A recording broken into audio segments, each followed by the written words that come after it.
A Nebraska woman has pleaded guilty to providing the abortion pill to her teenage daughter, who's 17 years old, when she was pregnant. There's more to this story, however, than what appears on the surface, so buckle up for that, but here are the details. Jessica Burgess admitted to helping her daughter end her pregnancy in the spring of 2022 before the Supreme Court reversed Roe v. Wade. That is an important detail to the story. So at the time, the state of Nebraska had a ban on abortions past 20 weeks. Now, Madison County prosecutors claim that in April of 2022, Burgess gave abortion pills to her then 17-year-old daughter, Celeste, who gave birth to a stillborn fetus estimated to be at about 29 weeks gestation. So the reversal of Roe v. Wade had nothing to do with the abortion laws in Nebraska at the time because the reversal hadn't happened yet. They did have a ban on abortions past 20 weeks at that point when this happened.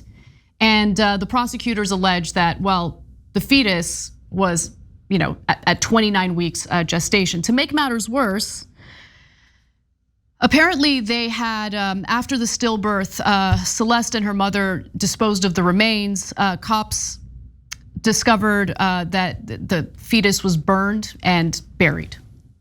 Okay. Look, I'm in favor of reproductive rights, but the debate for me, I think, ends once you get to a point where a fetus is viable outside the womb. Now, third trimester abortions do occur specifically because of problems with the fetus, meaning the fetus is no longer viable, it's gonna be born, a stillborn, or if the woman's life is at risk. In those cases, of course, I believe that abortion is justified in the third trimester. That is not the case in this story. Yeah. So guys, there's a giant misunderstanding, I think, both definitely in the right wing, and I hope not in the left wing, but maybe, which is how Roe v. Wade works. I know most of the left understand this perfectly, which is that it's not abortion anytime you want, it's illegal in the third trimester. Because at that point, we view the fetus to be an independent human being, basically, in terms of the law, once it reaches roughly viability, right? And so this is a pre-Roe reversal case anyway. So in most of the states, 29 weeks is way too late. And so the right wing thinks you can go all the way to the pregnancy, and now they have this insane new thing where it's after birth abortion, which is by murder. Definition, not a thing, right? Yeah, that would be considered murder. Exactly. There is no abortion after birth. Anyway. I can't believe how insane that is and how they actually believe that. Anyways, but for the left, no, there's only two scenarios in which the third trimester should, that it's okay to get an abortion, and those are the two that Anna mentioned. The doctor says, well, the baby's not going to be born alive anyway, or the life of the mother is in jeopardy. In which case, you let the doctor decide that, and we save the mom. There's no question about that. But it's no longer just a choice, right? In the first two trimesters, I believe, and the great majority of the American people believe, it should definitely be a choice, and that's your distinction.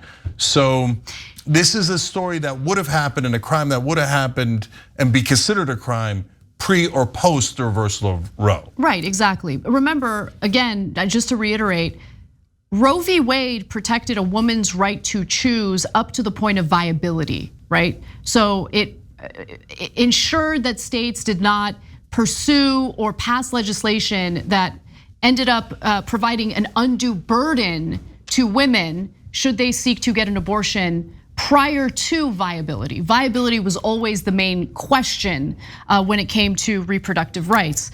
Now, the teenager who carried this out with the help of her mother has also pleaded guilty. Celeste Burgess, 18, pleaded guilty to a felony charge of concealing or abandoning a dead body. In exchange for the plea, prosecutors dropped 2 misdemeanor charges of concealing the death of another person and false reporting. She faces up to 2 years in prison, and her sentencing hearing is scheduled for July 20th. Jessica Burgess initially pleaded not guilty to 5 charges for which she faced 8 years in prison. On Friday, though, she pleaded guilty to 3 charges: tampering with human skeletal remains, false reporting, and abortion after 20 weeks gestation. And the state dismissed the other 2, concealing the death of another person and abortion by someone other than a licensed physician. She now faces up to 2 years in prison. So that was the plea deal that the mother was willing to take. Look, different states have different rules for if the mom is charged, if there's a doctor involved, the doctor is charged, or anyone aiding the mom is charged, right? Different jurisdictions, different rules. But of course, what's we're worried about now under the new regime, now that Roe has been overturned, is that they're gonna say, okay, well, it used to be that in the 3rd trimester we arrest people. Now we're gonna start arresting them in the 2nd trimester, the 1st trimester, and we're gonna lock up a lot of moms and a lot of doctors. Yep. And we're all worried to death about that. I mean, yeah, there are several states now who have an effective abortion ban. Effectively, It's an abortion ban. Texas is one of them. With their 6-week abortion ban, that just means abortions are banned. Most women do not know they're pregnant at 6 weeks. Florida passed a similar law, and so that will have some pretty significant consequences on people for sure. I do want to go to the prosecutors handling the case here, because the prosecutor handling the case said that it's the first time he has charged anyone for illegally performing an abortion after 20 weeks, a restriction that was passed in 2010. I give you that information because it's important to know that what we're talking about here is very rare. Okay, there isn't like this prevalence of 17-year-olds looking to get an abortion at 29 weeks gestation. So I wanted to give you that perspective from the prosecutor.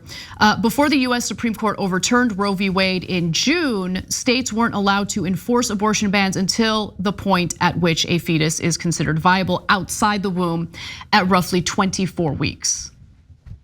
Even though Nebraska kind of went against that and had a 20-week abortion ban. But even that is irrelevant. They broke the law even, So you remember when Trump was asked, I think it was by Chris Matthews in the 2016 race, hey, what should happen to mothers who have an abortion? And he said they should go to prison, right? Because he hadn't thought it through, didn't know anything, he didn't know the polling on it. He just blurted that out. And then everybody was like, what? No, that's crazy. And then even Trump had to backpedal and he almost never backpedals because it was so deeply unpopular. But Republicans, what did you think was gonna happen when you took away pro-choice as a law and rule, right? If you make it illegal, you're gonna start arresting a whole bunch of moms and doctors. So this is not one of those cases because it's 29 weeks, but soon there'll be tons and tons of cases where, red states start imprisoning doctors at a significant rate, right? Otherwise, of course, that you can't get an abortion in those places. Nobody does them, and it's brutal. No doctors are going to get arrested because look, what they have accomplished is the chilling effect they were looking for. Doctors are terrified to provide abortion services, even in cases where they know the service would be legal. And so what they're gonna have to do next is women are going to get desperate because they don't all have the money to fly to Paris to get the operation, right? So they're gonna start doing it on their own. They're gonna ask their mom, and if it's in the first 2 trimesters where it should be perfectly legal, and they should get good medical procedure to do that with the help of a doctor, but instead they'll do it on their own, and then they'll start having to arrest the moms and the dads and the woman involved, right? And so if you don't arrest them, then it's not really illegal. And so they're gonna start arresting them. Just buckle up for that. There's so many examples of arrests already happening. So let's go to graphic 6 here. The group National Advocates for Pregnant Women, which supports abortion rights, found 1,331 arrests or detentions of women for crimes related to their pregnancy from 2006 to 2020. So again, well before the reversal of Roe. So I would imagine that with some of the more draconian laws in some of these red states pertaining to the reversal of reproductive rights, those numbers are gonna shoot up for sure.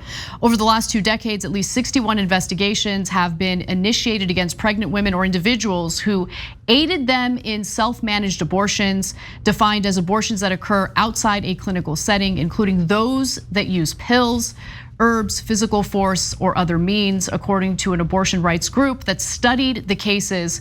Most of them were based on statutes not related to abortion. And look, guys, it's really important to protect reproductive rights. So women are getting the care that they need and are able to make the decisions that are right for them, from everything from contraception to abortion, okay? Before things get to 29 weeks, before you're dealing with a desperate 17-year-old with a viable 29-week fetus, that, what happened here was wrong. Let me just put it that way, and I'll end it there. Yeah, that 1,300 number is going to be intensely higher soon. So when they start arresting the moms and their family members for abortions that happen in the first 2 trimesters, we have to fight back. I mean, and so one of the great ways to fight back is vote out all the Republicans who keep passing these laws. And so that's just stone cold reality.